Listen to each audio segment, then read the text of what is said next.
look at that and My name is Randy Mayu, and we have done this for over a dozen years. And we have taken one book a month, and we deal with issues of social justice and poverty and racism, and we do a deep dive into all of these books. And Gerald Britt and I and Larry James talk about how to choose the books for the year. And we've got them all chosen all the way through December. It actually says at the bottom of the schedule, this can change, but I don't think we've ever actually changed it. So we always stick with it. And I feel like I've gotten an education. And I know about a man who is not able to come, but he gets the emails and he reads each book on his own, in full, and he says it has expanded his thinking. So I'm a fan of reading books. I like TED Talks, I like articles, but reading a book is a deeper dive than that. So how do I introduce this book? And for those of you who are here for the first time, and there are quite a few of you, we'll finish at about 1:20, give or take. I speak, and then we've got a guest, David Gruber, who's going to come and lead a discussion and have some follow-up comments. And he has much more personal insight into much of this than I do. So, there are 2 or 3 ways to introduce this. Number one, raise your hand if you read this back in college and you've forgotten it. Okay? I read it in my master's program at Pepperdine University decades ago. And my interest in it was rekindled when I was reading a book by Tim Ferriss. He's the 4-Hour Workweek guy, and he's got a podcast that has had 100 million downloads. And he asks his guests, what's the most influential book you've read? And multiple guests named Man's Search for Meaning by Viktor Frankl. And so I hadn't read it in decades. I was reading through the Tim Ferriss book, and I said, I think I'll tackle this again. And so it was different tackling it as an adult. And, you know, I was an adult in my master's program, but barely and not much of one. So anyway, I did that. And then there are people who ask, you know, what's the most important book you've ever read? And my answer is always exactly the same: The Illustrated History of Professional Wrestling. But then after saying that, I say it's a real close contest between The Grapes of Wrath by John Steinbeck, which I have also presented in this room in an earlier year, and this book, Man's Search for Meaning by Viktor Frankl. And so I feel like I'm on sacred ground presenting this book. I mean, every book we do in here is substantive and significant, but this is especially sacred. And if you don't know the bare bones story, Viktor Frankl went into 4 different death camps, including the most famous of all, Auschwitz. And he went in with his wife, who did not survive, and other family members who did not survive.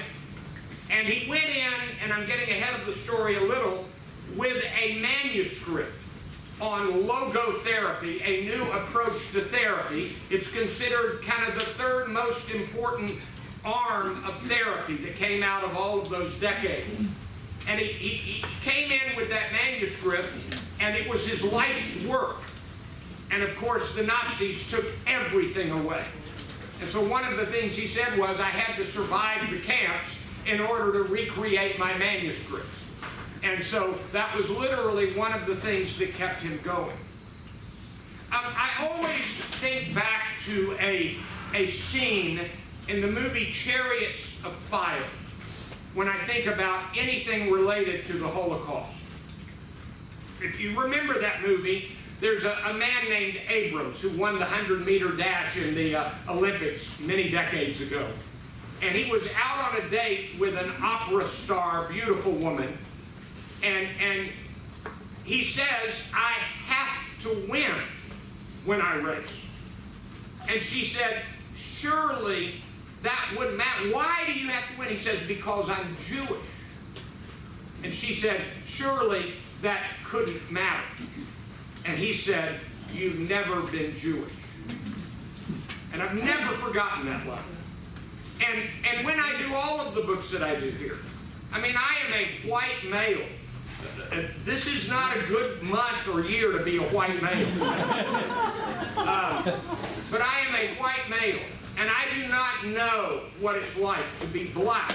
I do not know what it's like to be Muslim. I do not know what it's like to be Jewish. I do not know what it's like to be female. I had a little incident early this morning that reminded me of the white male privilege. Somebody was very referential, gave deference to me in a setting that I know they wouldn't give to somebody else. And so I feel utterly incapable of doing justice to this book. I did reread every word of it when I prepared the handout, and we've got a lot to talk about. I think I want to start with a few of the key quotes. So turn to page 2, and I did present this for my company First Friday Book Synopsis at a lunch meeting a while back, and that's why it's in this format. And so here we go. Why is this book worth our time? Number one, this book has stood the test of time as a 20th century classic. In other words, it's one of those books we should have all read by now. And I can't tell you how many people have said to me in the last month, knowing that I was going to present it, oh, I've been intending to read that book, and I never have. Number two, this book deals with two great human questions, issues, and challenges. Circle these two words: meaning and suffering. These are universal and timeless subjects to explore. Number three, this book has the rare combination of great personal human experience along with great training and expertise. This is a book written by a man who survived the death camps, barely, as everybody did, and it is a man who had psychiatric training. So he was a trained observer and a participant. It kind of reminds me, if any of you have ever dealt with the subject of depression. One of the great books on depression is called The Noonday Demon by Andrew Solomon. And he is a man who suffers from depression, and he is a renowned journalist. And so he wrote this book as a journalist who suffers from depression. Well, this is a Jewish man who survived the death camps and understood human nature as a psychiatrist. Okay, I'm going to read a number of quotes, but I want to begin with what I think are the two big ones. We're going to jump around a little. Turn to page 3 to quote number 22. And these are word for word out of the book. Okay. The truth. Good luck. Is it different page number? Yeah. 4. Page 3 should be. That could be off. Page 4. Sorry. My apologies. All right, page 4, quote number 22. The truth that love is the ultimate and the highest goal to which man can aspire. Then I grasped the meaning of the greatest secret that human poetry and human thought and belief have to impart. The salvation of man is through love and in love. I understood how a man who has nothing left in this world still may know bliss, be it only for a brief moment, in the contemplation of his beloved. He wrote that contemplating his wife, who was not anywhere near him, and he did not know if she was still alive. In a position of utter desolation, when man cannot express himself in positive action, when his only achievement may consist in enduring his sufferings in the right way, an honorable way, in such a position, man can, through loving contemplation of the image he carries of his beloved, achieve fulfillment. For the first time in my life, I was able to understand the meaning of the words. The angels are lost in perpetual contemplation of an infinite glory. I knew only one thing, which I have learned well by now. Love goes very far beyond the physical person of the beloved. It finds its deepest meaning in his spiritual being, his inner self. Whether or not he is actually present, whether or not he is still alive at all, ceases somehow to be of importance. So, love sustained him. His love of his beloved, who at that moment he did not know if she was alive or dead, and he never saw her again alive. Turn to number 29 on page 5. We who lived in concentration camps can remember the men who walked through the huts comforting others, giving away their last piece of bread. They may have been few in number, but they offer sufficient proof that everything can be taken from a man but one thing. And this is the quote of the book that is quoted through the years. The last of the human freedoms cannot be taken away. To choose one's attitude in any given set of circumstances, to choose one's own way. Now put 50 stars beside that quote. That's the quote of the book, and that's the quote that Viktor Frankl is most famous for. Number 30. And there were always choices to make. Every day, every hour offered the opportunity to make a decision. A decision which determined whether you would or would not submit to those powers which threatened to rob you of your very self, your inner freedom, which determined whether or not you would become the plaything of circumstance, renouncing freedom and dignity to become molded into the form of the typical inmate. In the final analysis, it becomes clear that the sort of person the prisoner became was the result of an inner decision and not the result of camp influences alone. Fundamentally, therefore, any man can, under any such circumstance, decide what shall become of him mentally and spiritually. And number 31, if there is a meaning in life at all, then there must be a meaning in suffering. Suffering is an ineradicable part of life, even as fate and death. Without suffering and death, human life cannot be complete. So, let me pause here and say that one of the reasons, dare I use the phrase, you really ought to read this book, is that it is pretty impossible to read this book and then use flippant language like, oh, we're suffering because the Cowboys haven't won a Super Bowl. That's not suffering. This past weekend, we had our grandson one night. He's 13 and a half months old. And I'm going to confess to you that by the time I finally fell into bed, I was a little sorry for myself. I was exhausted. And yet, that wasn't suffering. You read this book and you begin to ask, have you ever suffered? And the answer is some of us have.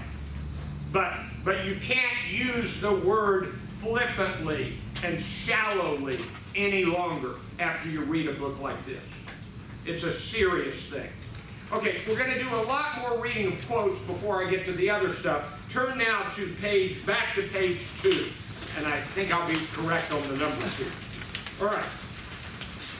Number 1. This is, by the way, from the foreword by Rabbi Harold Kushner, the version of the book with the foreword by Rabbi Kushner. Viktor Frankl's Man's Search for Meaning is one of the great books of our time. It is, first of all, a book about survival. That's worth circling because it really is a book about survival. But his account in this book is less about his travails, what he suffered and lost, than it is about the sources of his strength to survive.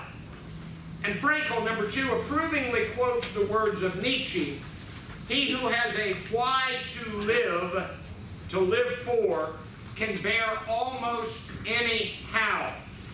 But Frankel's concern is less with the question of why most die than it is with the question of why anyone at all survived. And at this point, I need to remind you of something. The percentage of people who survived the death camps was very small. But you have to understand that the percentage of survivors was intended to be zero. These were not work camps, these were death camps. And the Nazis had every intent to have nobody come out of those camps alive. And so, once you grasp that, as a person in the camps, the fact that any of them survived is miraculous beyond description. Okay, turn to page 3. This is from the preface to the 1992 edition, number 5. I do not at all see in the bestseller status of my book an achievement and accomplishment on my part, but rather an expression of the misery of our time. If hundreds of thousands of people reach out for a book whose very title promises to deal with the question of a meaning to life, it must be a question that burns under their fingernails. Number 6, don't aim at success. The more you aim at it and make it a target, the more you are going to miss it. For success, like happiness, cannot be pursued. It must ensue, and it only does so as the unintended side effect of one's dedication to a cause greater than oneself, or as the byproduct of one's surrender to a person other than oneself. Happiness must happen, and the same holds for success. You have to let it happen by not caring about it. So, and now we get to the original book. It was published in, I think, German. Is that right? Somebody help me, is that right? Published in another language, a European language. He wrote it in 9 days. And it was published in 1946, I think it was. Number 7. This tale is not concerned with the great horrors which have already been described often enough, though less often believed, but with the multitude of small torments. It will try to answer this question. How was everyday life in a concentration camp reflected in the mind of the average prisoner? When we get to the later part of my handout, I've got a list of realities of the camp that's just breathtaking. Number 8. Thus, it is not so much concerned with the sufferings of the mighty, but with the sacrifices, the crucifixion, and the deaths of the many, of the great army of unknown and unrecorded victims. I was talking to Gerald Britt a few minutes ago. In the Dallas Morning News 8 to 10 days ago, there was an article about lynchings in Denton in the 1920s. The article said the Ku Klux Klan was active in Denton, but the newspaper said the Ku Klux Klan is not active in North Texas. And then, in another page of the newspaper, it had ads for going to Klan gatherings. And there were 2 African Americans lynched in Denton around 1920, and here's how they reported it. 2 Negroes were lynched. End of discussion. No names, no perpetrators. 2 Negroes were lynched. It's the unknown and the unrecorded victims. The memorial in Montgomery by the Equal Justice Initiative of all of the lynching victims, and they're trying to recreate their names. Well, the people dying in the camps, unknown and unrecorded. Number 11. There was neither time nor desire to consider moral or ethical issues. Every man was controlled by one thought only: to keep himself alive for the family waiting for him at home, and to save his friends. With no hesitation, therefore, he would arrange for another prisoner, another number to take his place in the transport. Here's the story. When prisoners were taken from Camp A to Camp B, they knew they were being taken to their death. And they did everything they could to make sure they stayed and somebody else got the seat. And so that's what that paragraph is about. Number 15, I'm going to read a bunch of these. 1 5-ounce piece of bread was our only food in 4 days. Nearly everyone in our transport lived under the illusion that he would be reprieved, that everything would yet be well, but in their heart of hearts they knew better. While we were waiting for the shower, our nakedness was brought home to us. We really had nothing now except our bare bodies, even minus hair. All we possessed literally was our naked existence. Somewhere it is said that man cannot exist without sleep for more than a stated number of hours. Quite wrong. I would like to mention a few similar surprises of how much we could endure. We were unable to clean our teeth, and yet in spite of that and a severe vitamin deficiency, we had healthier gums than ever before. Turn to page, whatever's next, page 4. Now, they would ask people to go to work. And if you didn't look up to it, you got killed.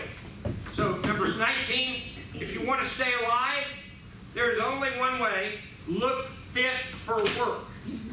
If you even limp, because let us say you have a small blister on your heel, and an SS man spots this, he will wave you aside, and the next day you are sure to be gassed.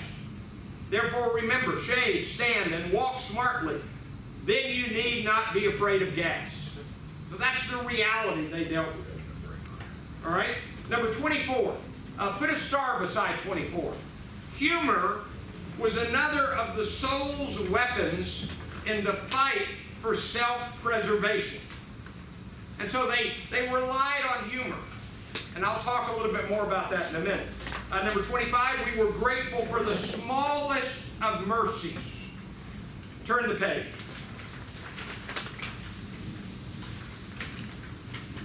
Number 32 is tough. You may remain brave, undignified, and unselfish. Or in the bitter fight for self-preservation, he may forget his human dignity and become no more than an animal. Here lies the chance for a man either to make use of or to forgo the opportunities of attaining the moral values that a difficult situation may afford him. And this decides whether he is worthy of his sufferings or not. It is true that only a few people are capable of reaching such high moral standards. Of the prisoners, only a few kept their full inner liberty and obtained those values which their suffering afforded. But even one such example is sufficient proof that man's inner strength may raise him above his outward fate. When you read that passage, you might go back and think about the book by Elie Wiesel called Night. And there is a scene in Night, and boy is this from memory, I haven't read this in decades, but there's a scene from Night where a teenage boy kills his own father for a piece of bread. Imagine that. But what Frankel says is, you had some teenage boys who needed the bread who protected the other. So there were moments of transcendence. And so look at number 36. I quoted from Nietzsche, "That which does not kill me makes me stronger." Turn to page, whatever's next, 6.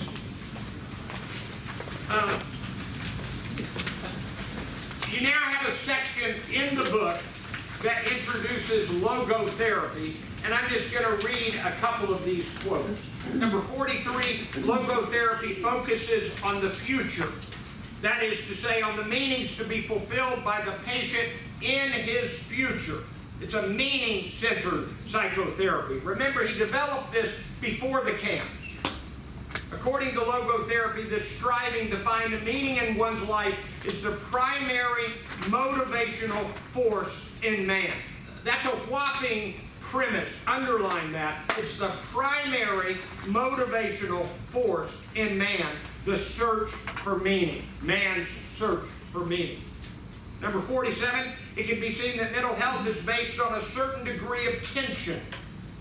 The tension between what one has already achieved and what one still ought to accomplish, or the gap between what one is and what one should become.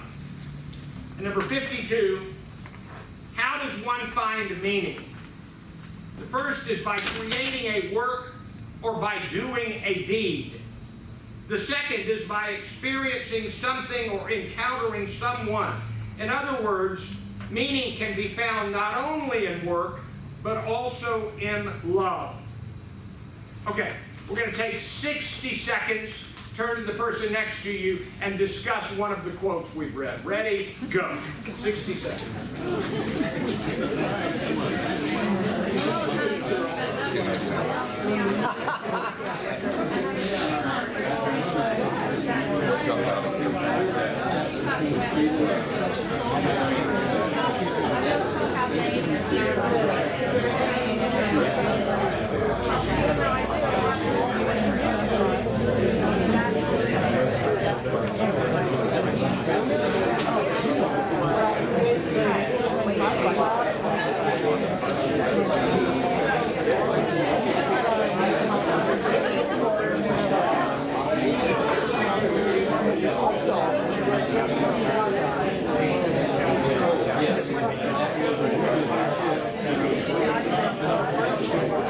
Okay, let's begin to look back up here now.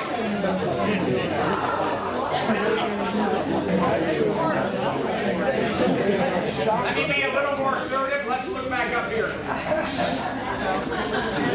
Turn to page 7. Turn to page 7.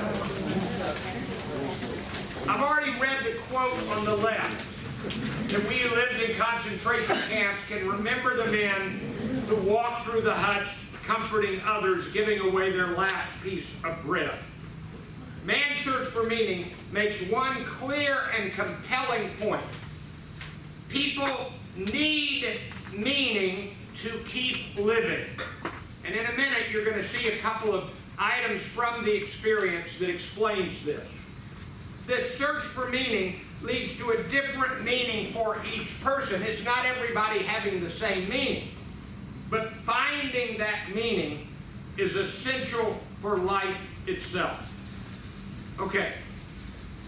On the right, about Viktor Frankl, he was a doctor, neurologist, and psychiatrist, founded logotherapy, spent time in multiple different camps. He wrote Man's Search for Meaning in 9 days, and it was German, published in 1946. English version came out in 1959. He first introduced the book to be published anonymously. He didn't give his name at first, when it was first published. He said, I was number 119,104, and most of the time I was digging and laying tracks for railway lines. That was his job in the camp. Digging and laying tracks for railway lines. Why is this a great book? This book has appeared in lists of the most influential books of the 20th century, frequently cited as a book having a profound and lasting influence on its readers. But here's what I think. If you read this book, everything else you're worrying about sort of fades. This is stuff that is the stuff of real struggle. What is this book? Well, number one, it's an account of his reflections and observations about the human struggle of the people he observed in his time in concentration camps. And yes, his own observation about his own experiences. Number two, from the 1992 preface, I therefore felt responsible for writing down what I had gone through, for I thought it might be helpful to people who are prone to despair. And though he does not say it, let's remember there are people who say there was no killing of millions of Jews, which is, I don't even know. And number three, this book is a concise description of the key elements of logotherapy. Now, note his manuscript, his life work, was taken from him. He had to recreate it. He had to, circle that phrase, he had to. That task kept him alive. He kind of wrote it in his head over and over. And finally, when he got out, he recreated it and wrote the other part of the story in 9 days. All right. I've tried to pull out the realities of the camp. And I've got a few items. Number one, the inmates were stripped of every human identifier. They lost their clothing, all of their possessions, their hair, their bodies were shaved entirely, and their names, they were given numbers and always called by their numbers. I'm going to tell you a story about Florence. In about 1974, I lived in Los Angeles, and I had a part in responding to people who had written into a Christian television program to go see about their needs. And I knocked on the door of Florence.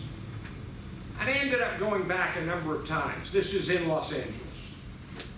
She never left the house. Never. She was afraid of everybody. It took her many visits for her to trust me a little. And after a number of visits, she rolled up her sleeve and showed me the number. I'd never seen one.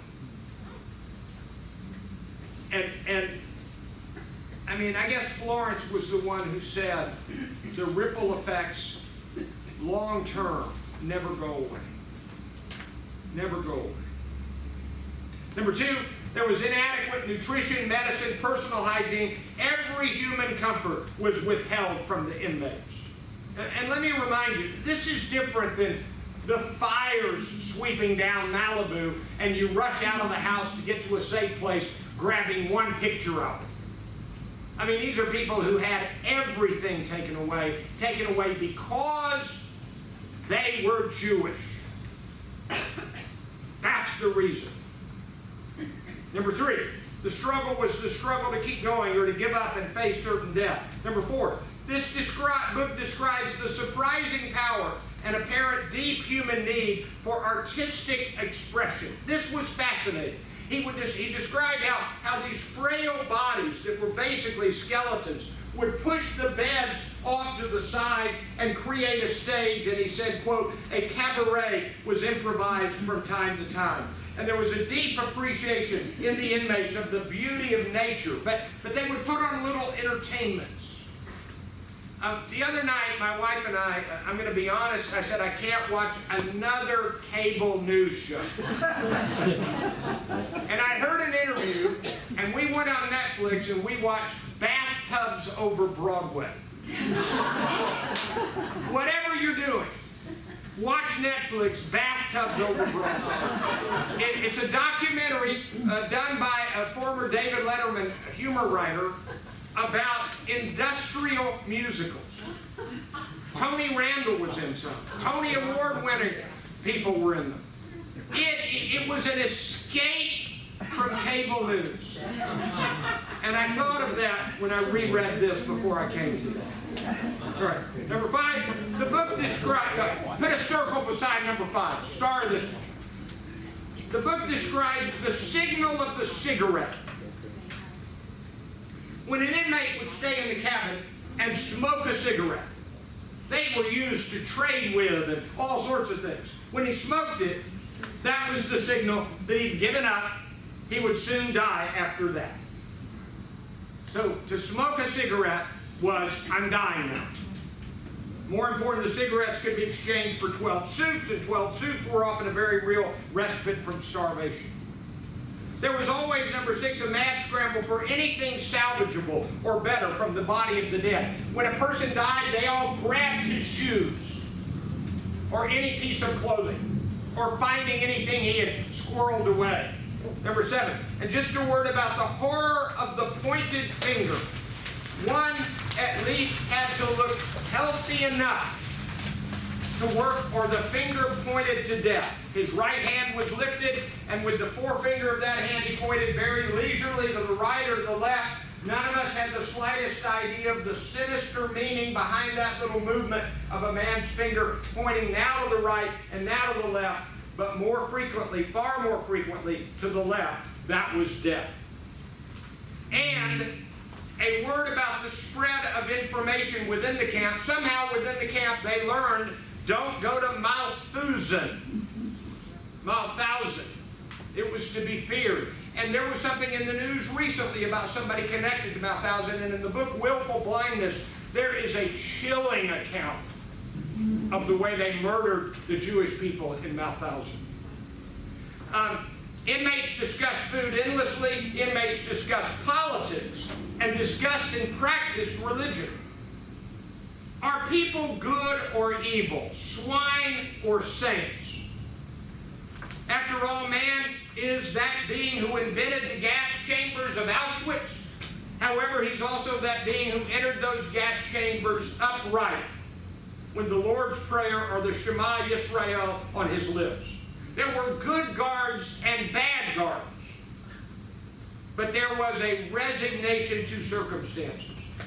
But yes, there were traces of humanity even among the worst moments. All right, put a box around this. The primary message of the book. Number 1, one must discover meaning to keep living. The will to meaning instead of the will to pleasure and instead of the will to power.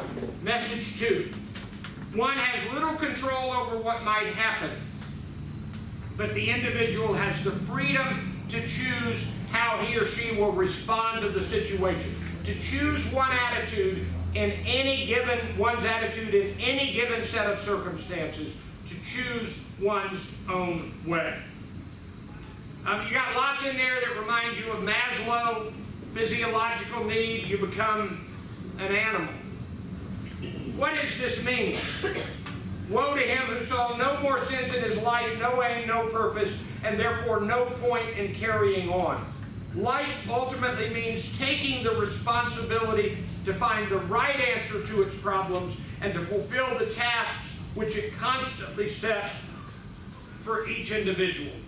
A man who becomes conscious of the responsibility he bears toward a human being who affectionately waits for him or to an unfinished work will never be able to throw away his life. He knows the why for his existence, and now he can bear the how. So you strive to find and discern meaning in each moment of each day. And meaning is connected to doing. What will I do to live life with meaning? And so he says we need a second statue. I recommend that the Statue of Liberty on the East Coast be supplemented by a statue of responsibility on the West Coast. And then, I don't have time to elaborate, but a warning about boredom, the modern existential vacuum, and the threats that come with addiction, alcoholism, suicide. He basically says when addiction rises, suicide rises because meaning is lost. Turn to page 9. 6 lessons and takeaways. Number 1, be prepared for suffering. It will come. Number 2, find your meaning and know your meaning in the tasks of your day every day. Number 3, cultivate an inner life so that it will be strong and ready when it is needed. Number 4, don't ever be surprised at the evil men do to one another. Number 5, cherish the small moments of humanity in the midst of the worst of any moment. And number 6, practice and cherish love and service. Man's Search for Meaning, I think the best book I've ever read. I hope you found it useful. Thank you.